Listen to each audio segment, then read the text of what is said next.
കളിക്കാൻ പോണേ. ഇവിടെ നീയൊക്കെ ഇത് തന്നെ ജോലി. സ്കൂളിൽ പഠിക്കാൻ ഇല്ലാന്ന് പറഞ്ഞുകൊണ്ട് ഉടനെ അന്നേരം ഒന്ന് ഇറങ്ങിക്കോളൂ ബാറ്റ് എടുക്കുന്നുണ്ട്. സ്കൂളിലത്തെ സമയത്തല്ലേ അച്ഛാ കളിക്കാൻ പോകാൻ പറ്റുമോ? 45 കുത്തേറ്റ് യുവാവ് മരിച്ച നിലയിൽ ലഹരി കച്ചവടത്തെ കുറിച്ച് ഓപ്പറേഷൻ തൂഫാന് വിവരം നൽകിയതിനുള്ള പ്രതികാരമാണെന്ന് സൂചന. ഇതെങ്ങനെയാ ഇത് കൂടുന്നത്? ഇത്രയും സംവിധാനവും പോലീസും ഒക്കെ ഉണ്ടായിട്ട് ഇത് കൂടുന്നു.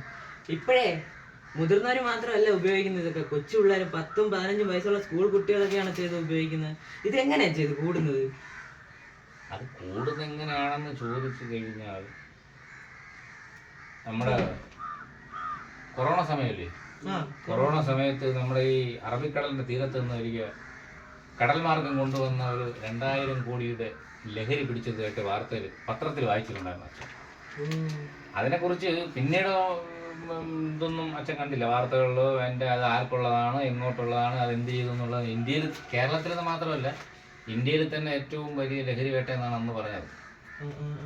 അപ്പൊ നിങ്ങൾക്കറിയാമോ എന്ന് പറഞ്ഞൂടാ, ഈ ബിസിനസ് ചെയ്യുന്ന ആൾക്കാരില്ലേ, ബിസിനസ് ചെയ്യുന്ന ആൾക്കാർക്ക് എന്ന് പറഞ്ഞു കഴിഞ്ഞാൽ അവരിങ്ങനെ ബിസിനസ് ചെയ്തുകൊണ്ടിരിക്കുമ്പം എന്തെങ്കിലും ഒരു നഷ്ടം, ഒരു സാമ്പത്തിക നഷ്ടം വന്നു കഴിഞ്ഞാൽ അവരെന്ത് ചെയ്യുമെന്ന് അറിയാമോ?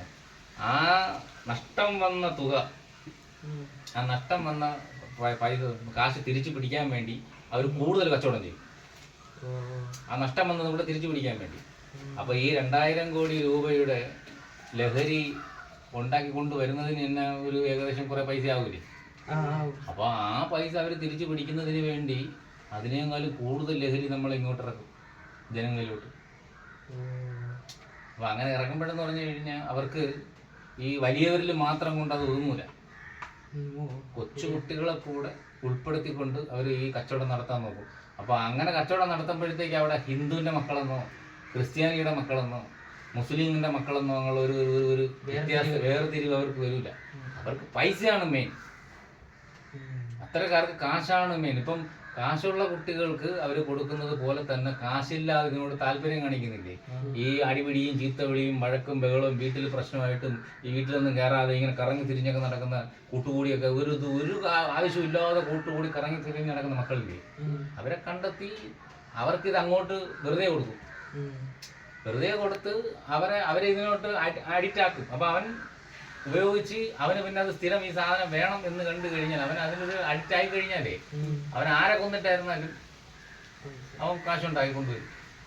കാശുണ്ടാക്കിക്കൊണ്ട് ഈ സാധനം എടുക്കും. ഇതിലുള്ള മെയിൻ കാരണം എന്ന് പറഞ്ഞാൽ ഈ കൊടുക്കുന്നവൻ, അതായത് ഈ വിൽക്കുന്നില്ലേ, അവന്റെ പേരോ നാടോ ഊരോ ഒന്നും ഈ വാങ്ങിക്കുന്നവർക്ക് അറിയാൻ പറ്റില്ല. ബ്രോ എന്നോ അല്ലെങ്കിൽ വല്ല സഹോ എന്നോ അങ്ങനെ എന്തെങ്കിലുമൊക്കെ വല്ല ഷോർട്ട് നെയിം, അല്ലെങ്കിൽ വിളിക്കാൻ എളുപ്പത്തിനുള്ള ബിറ്റു, കിറ്റു, കുറ്റു, കുച്ചു എന്നൊക്കെ എല്ലാം പേരുകളില്ലേ, അങ്ങനെ എന്തെങ്കിലുമൊക്കെ ചെറിയ ഷോർട്ട് പേരുകളായിരിക്കും ഇവനെ കിട്ടുന്നത്.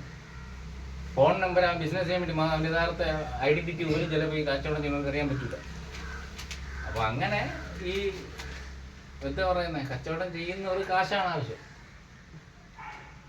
അപ്പൊ അതിലിങ്ങനെ നമുക്ക് ഈ നഷ്ടം വന്ന പൈസ തിരിച്ചു പിടിക്കാനുള്ള വഴി നോക്കും. അപ്പൊ അതിന് മക്കളാണെന്നോ വലിയവരാണെന്നോ ഒന്നും നോട്ടമില്ല അവർക്ക്.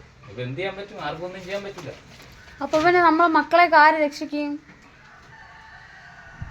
അതൊരു ഭയങ്കര ചോദ്യമാണ്. മക്കളെയൊക്കെ ആര് രക്ഷിക്കുമെന്ന് പറഞ്ഞു കഴിഞ്ഞാൽ മക്കളെയൊക്കെ നമ്മളെ അച്ഛനമ്മമാരെ രക്ഷപ്പെടുത്തണം. കാരണം നമ്മുടെ മക്കളെ മറ്റൊരാൾ സംരക്ഷിക്കൂല. നമ്മൾ ഇവന്മാർ രണ്ടുപേരെ നല്ല രീതിയിൽ വരണമെന്നും നല്ല രീതിയിൽ ഒരു ചീത്തയായ കൂട്ടുകെട്ടിലോട്ട് പോകരുതെന്നും നല്ല രീതിയിൽ നല്ല എന്താ പറയുന്നത് എല്ലാം നല്ല രീതിയിൽ പോകണമെന്ന് ചിന്തിക്കുന്ന ആരാണ്? നമ്മൾ അച്ഛനും അമ്മയാണ്. അതുപോലെ തന്നെ എല്ലാ രക്ഷിതാക്കളും അങ്ങനെ തന്നെ ചിന്തിക്കണം.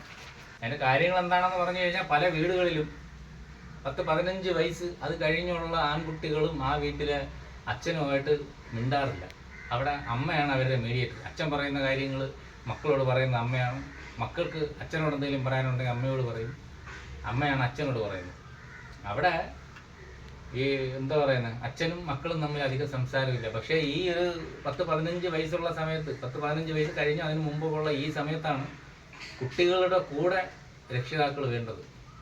കെട്ടിപ്പിടിച്ച് അവരുടെ കൂടെ എപ്പോഴും നടക്കണമെന്നല്ല, എപ്പോഴും ആ മക്കൾക്കൊരു തോന്നൽ വരണം. ഞങ്ങളുടെ കൂടെ ഏത് ഉറക്കത്തിലും ഏത് എന്തോ ഉണർന്നിരിക്കുമ്പോഴും ഉറങ്ങുമ്പോഴും ഒക്കെ ഞങ്ങളുടെ അച്ഛനും അമ്മയും ഞങ്ങളുടെ കൂടെ ഉണ്ട് എന്നൊരു ചിന്ത അവർക്ക് വരണം.